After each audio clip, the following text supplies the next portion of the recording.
এটা নিয়ে আমাদের মেয়েদের মধ্যে এখনো পর্যন্ত যে এটা গোপন রাখতে হবে, এটা লুকিয়ে রাখতে হবে, এটা কারোর সামনে বলা যাবে না। আমি স্কুলেও যেতাম বা গ্রামে গিয়ে আমরা মিটিংও করেছি, তখন দেখেছি তারা কাপড় ব্যবহার করতো। তাদেরকে আমরা বলি হাইজিন মেনটেন করবে, পরিষ্কার পরিচ্ছন্ন থাকবে, স্যানিটারি ন্যাপকিন প্যাড ইউজ করবে। মেয়ের ইনভারমেন্ট তো সবসময় বলা হয়, কেন আমাদের এখন এটা পুরুষ শাসিত সমাজ। মেয়েদেরকে জিজ্ঞেস করি যে তোর যখন প্যাডটা দরকার হয় তুই কাকে দিয়ে কিনে আনিস, তখন বলতো ওরা যে আমার মাকে বলি, মা বাবাকে বলে। কেন ধীরে ধীরে বাবাকে কেন বলা হয় না? তো তারা বলতে পারতো না, ভাবতো যে এটা লজ্জা, এটা একটা গোপন ব্যাপার। এটা এখনো আছে, তবে কিছুটা কমাতে পেরেছি। মাসিক হলো একটি অত্যন্ত স্বাভাবিক শারীরিক প্রক্রিয়া, যার মাধ্যমে পৃথিবীতে নতুন জীবনের সম্ভাবনা তৈরি হয়। তবু আজও গ্রামাঞ্চলে এই বিষয়টিকে দেখা হয় লজ্জা, ভয় আর ট্যাবুর চোখে। পিরিয়ড হলে এখনও মেয়েকে আলাদা করে রাখার পাশাপাশি রান্নাঘর ও মন্দিরে প্রবেশে নিষেধাজ্ঞা জারি করা হয়। শরীরের স্বাভাবিক এই পরিবর্তনকে আজও অনেকে অশুচি বলেই মনে করেন।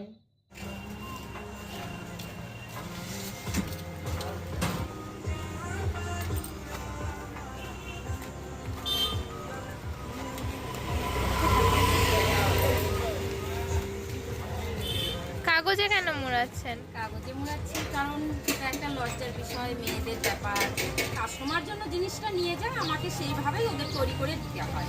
ক্লাস 6-এর থেকেই আমার শুরু হয়ে গিয়েছিল। আমি জানতাম না কি হচ্ছে।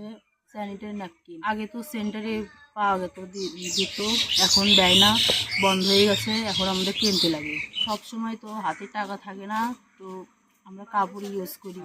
এগুলো বলি না আমরা ছেলেদের, বাবা ভাই। কেন বলো না? লজ্জা লাগে আমাদের। আর যদি দোকানে কিনতে হয়? দোকানে কিনতে হয় হচ্ছে, দোকানে বউ মানুষ থাকে, বউদের বলি প্যাড দিতে। যদি কোনো দোকানে কখনো ছেলে থাকে তখন কি ঘুরে চলে আসো? হ্যাঁ, ঘুরে চলে আসি, আবার একটু পরে যাই। কেন? লজ্জা লাগে। দাড়ি গোফ হয়, গলার স্বর চেঞ্জ হয়, টিনেজ তো বলছো না, বয়স সন্ধিকাল যেটা। স্যাররাও তো এখন পড়াচ্ছে দাড়ি গোফ হয়, তাছাড়া তোমাদের বডিতেও তো চেঞ্জেস দেখছো না। তখন মেয়েদের যে মানে ওমেন বডিতে যে ডেভেলপমেন্ট হয় সেটা চোখে পড়ে। তার সাথে সাথে পিরিয়ডটাও একটা মানে স্বাভাবিক নিয়মে চলতে থাকে। ওটা কি মাসে মাসে হয়, এটা কোনো ট্যাব না। স্কুলে পড়ুয়া কিশোরীর কাছে পিরিয়ড মানেই হলো অস্বস্তি, ভয় আর লজ্জা। পরিষ্কার টয়লেট নেই, জল নেই, স্যানিটারি প্যাডের সুব্যবস্থা নেই। ফলে অনেক মেয়েই সেই কয়েকদিন স্কুলে যেতে পারে না। কেউ পিছিয়ে পড়ে পড়াশোনায়, কেউ হারিয়ে ফেলে আত্মবিশ্বাস। কিছু কিছু মিসকনসেপশন থাকে যে পিরিয়ডটা হচ্ছে একটা অসুখ, 5 থেকে 7 দিন থাকছে, এবং এই সময় ঠাকুর ঘরে যাওয়া যাবে না, তারপরে টক জিনিস খাওয়া যাবে না, পেঁয়াজ খেলে বন্ধ হবে। এগুলো আমরা শুনেছি। আমরা যখন স্কুলে যাই বা গ্রামে যাই তখন কিন্তু আমাদের মেয়েরা বলে যে তাহলে ম্যাডাম আমরা এরকম তাহলে করি কেন? তো আমরা বলেছি যে এটা একটা নর্মাল পরিবর্তন, এবং এই পরিবর্তন এটা স্বাভাবিক, সুস্থ, এটা কোনো অসুখ নয়। আগে কিছু কিছু স্কুলে ভেন্ডার ছিল যেখানে 5 টাকা দিয়ে ওরা নিতে পারতো, কিন্তু সেই ভেন্ডারগুলো এখন বন্ধ হয়ে গেছে, ইনঅ্যাক্টিভ হয়ে গেছে। স্কুলে জানি না ওটা সাপ্লাই কারা করেছিল আমি বলতে পারবো না।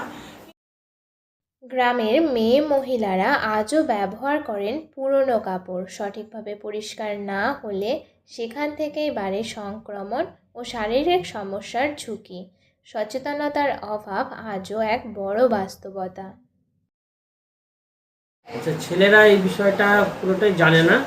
হ্যাঁ, তা মেয়েদের ক্ষেত্রে যেটা হয় সেটা এই যে সময়টা আসার পরে একটা ভয় কাজ করে, তারাই তাদের মধ্যে জিনিসটা চেপে রাখে। অ্যাওয়ারনেস থাকলে এই পার্থক্যটা হতো না। স্কুলের মধ্যে স্যানিটারি ন্যাপকিনের ব্যবস্থা আছে এবং স্বাস্থ্য সম্পর্কেও ইনস্ট্রুমেন্ট যেগুলো সেগুলো আছে। সেগুলো কি ব্যবহার হয়? হ্যাঁ, সেগুলো ব্যবহার। স্যার আমার থাকতে মানে আমাকে দেয় নাই, আমাদের দিছে। এখন তাহলে এখন তো বন্ধ, এখন তো দিচ্ছে না। সময় তোমাদের কাপড়ও ব্যবহার করতে হয়। হ্যাঁ, করতে হয়। অসুবিধা হয় না? হয়, ইনফেকশনের ভয় আছে, আবার ওগুলো ধুয়েই আবার ইউজ করতে হয়। হ্যাঁ। NFHS5 এর রিপোর্ট অনুযায়ী ভারতে 15 থেকে 19 বছর বয়সী প্রায় 78% কিশোরী হাইজেনিক মেথড ব্যবহার করলেও এখনও 22% কিশোরী মেয়ের কাছে পৌঁছায়নি সঠিক পিরিয়ড হাইজিনের বার্তা। কিন্তু পরিবর্তন অবশ্যই সম্ভব যখন পরিবার কথা বলবে খোলাখুলি, যখন স্কুলে থাকবে নিরাপদ পরিবেশ, যখন ছেলেরাও বুঝবে পিরিয়ড কোনো লজ্জা নয়, এটি শরীরের স্বাভাবিক প্রক্রিয়া। মাসিক স্বাস্থ্যের জন্য আমাদের এখানে তো প্রতিদিন ক্লায়েন্ট আসছে, তাদেরকে আমরা বিভিন্ন জায়গাতে স্কুল কলেজ এগুলোতে সেখানে আমরা অ্যাওয়ারনেস তো দিচ্ছি, তার সঙ্গে সঙ্গে এগুলো হাইজিনিক কী করে মেনটেন করতে হবে এগুলো বিষয় নিয়ে আমরা ডিটেলসে তাদের সঙ্গে কথা বলি, আলোচনা করি। একটি সত্যিকারের পিরিয়ড ফ্রেন্ডলি ওয়ার্ল্ড গড়ে তুলতে হবে, ট্যাবু ভাঙতেই হবে। চুপ করে থাকা নয়, প্রয়োজন সচেতনতা, সম্মান আর পাশে দাঁড়ানো।